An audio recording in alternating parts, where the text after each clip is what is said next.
En France, le nombre de nouveaux cas ne cesse de grimper, des records sont battus tous les jours. Et face à cette deuxième vague qui semble s'amorcer, certains médecins s'alarment du manque de matériel. On a connu au printemps dernier la pénurie de masques. Aujourd'hui, ce sont les gants qui font défaut. Les approvisionnements sont compliqués, les stocks diminuent. État des lieux avec Olivier Samin.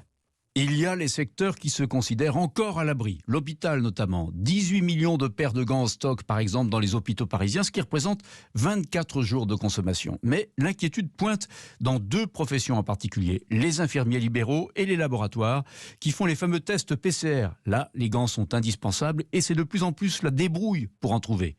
Ailleurs, comme le constate Hervé Liberman, patron de LCH Medical Group, l'un des principaux fournisseurs français d'équipements médicaux, on en revient aux bonnes vieilles pratiques. On commence à voir certains professionnels de santé renoncer à l'achat de gants en utilisant des alternatives, en se lavant un peu plus les mains, en mettant plus de gel hydroalcoolique avant de pratiquer un acte. Alors c'est valable chez les dentistes, enfin les professions libérales de manière générale, mais aussi dans des collectivités, des EHPAD ou autres.